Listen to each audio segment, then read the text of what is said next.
Assalamualaikum warahmatullahi wabarakatuh. Perkenalkan, nama saya Syahlada Pania dengan NPM 22 Di sini saya akan membacakan isi dari buku cerita yang berjudul Dunia Sophie dari mata kuliah Filsafat Hukum. Dimulai dari bab Socrates. Orang yang paling bijaksana adalah orang yang mengetahui bahwa dia tidak tahu. Sophie segera mengenakan daster dan bergegas menuju dapur. Ibunya sedang berdiri di dekat meja dapur. Sophie memutuskan untuk tidak mengatakan apapun mengenai selendang sutra itu. "Apakah ibu sudah mengambil koran?" tanyanya. Ibunya berpaling. "Maukah kamu mengambilkan untukku?" Sophie meleset keluar pintu dalam sekejap menuju kotak surat. Hanya koran, dia tidak berharap ada beberapa jawaban dalam waktu dekat. Kiranya di halaman depan koran itu dia membaca sesuatu mengenai batalion PBB Norwegia di Lebanon. Batalion PBB, bukannya itu capos yang terdapat pada kartu dari ayah Hilda, namun perangkonya Norwegia. Barangkali para serdadu PBB Norwegia mempunyai kantor pos sendiri.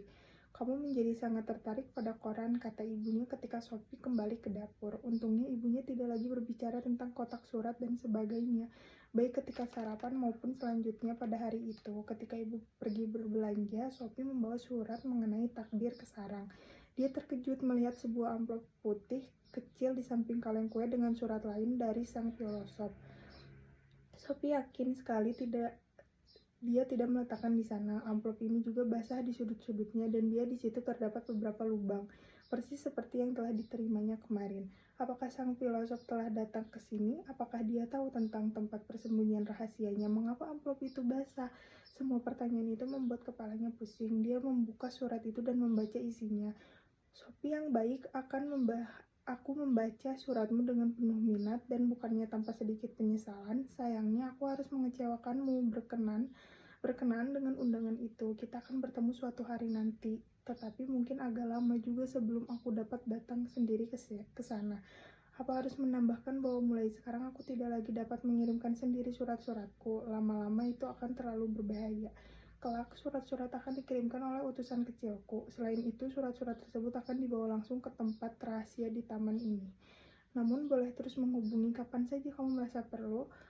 Caranya, letakkan sebuah amplop merah jambu dengan sepotong kue atau segumpal gula di dalamnya. Jika utusan itu menemukannya, dia akan membawanya langsung kepadaku."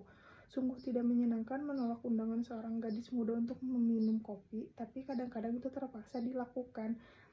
"NB lagi, jika kamu menemukan selembar selendang sutra merah di suatu tempat, tolong simpan baik-baik. Kadang barang milik pribadi suka tercampur-campur, terutama di sekolah dan tempat semacam itu, dan ini adalah sebuah kursus filsafat. Salam, Alberto Knox."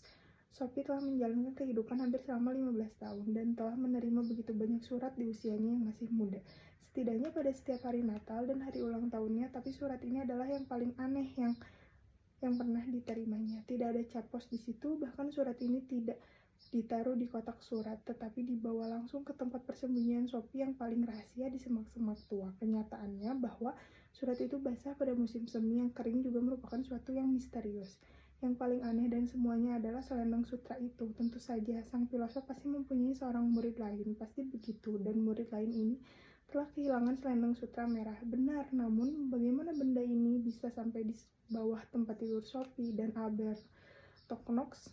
Nama macam apa itu? Satu hal sudah jelas, kaitan antara sang filosof dengan Hilde Moller Knut, tapi bahwa ayah Hilde sendiri sampai salah menuliskan alamat itu benar-benar tidak dapat dipahami. Sophie duduk lama sambil memikirkan hubungan apa yang mungkin ada antara Hilde dan dirinya.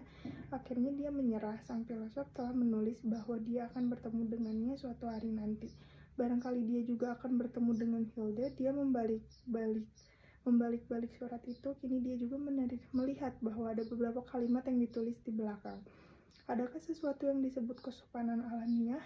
Orang yang paling bijaksana adalah yang mengetahui bahwa dia tidak tahu. Pengetahuan yang sejati berasal dari dalam. Barang siapa yang mengetahui yang benar akan bertindak benar.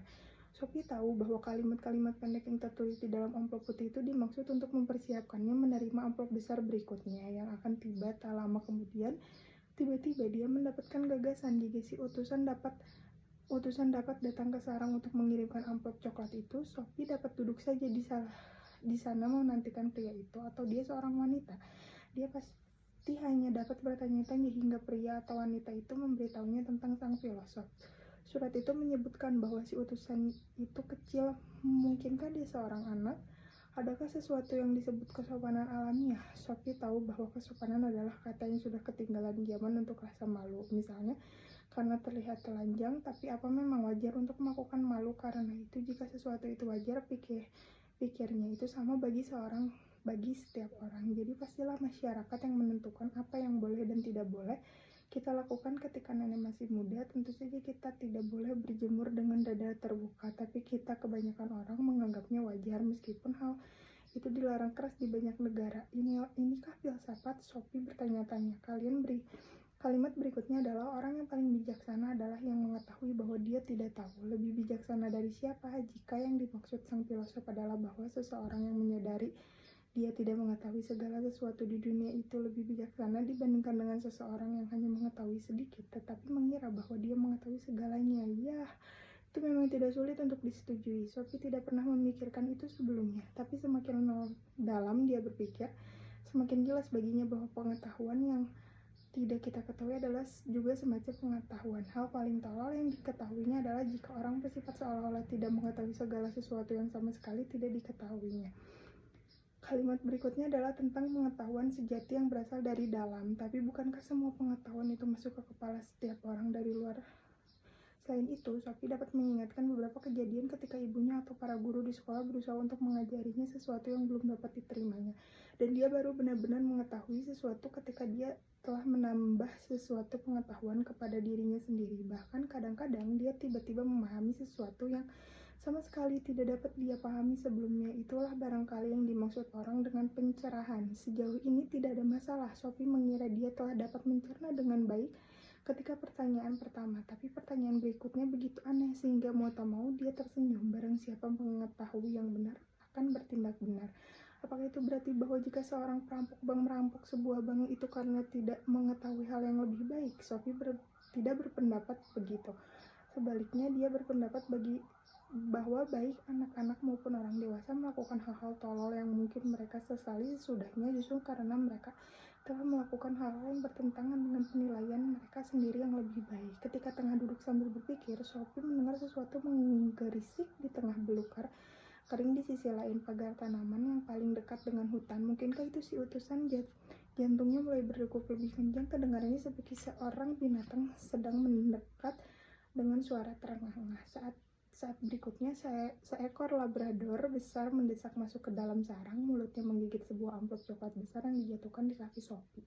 Itu terjadi begitu cepat sehingga Sophie tidak sempat bereaksi. Saat berikutnya, dia duduk dengan amplop besar di kedua tangannya dan si labrador keemasan telah berlari masuk ke hutan lagi. Begitu semua berlalu, dia baru bereaksi. Dia mulai menangis. Dia duduk seperti itu sejenak, kehilangan seluruh perasaan dan akan waktu. Lalu tiba-tiba dia melihat ke atas. Jadi itulah utusan yang termasyhur.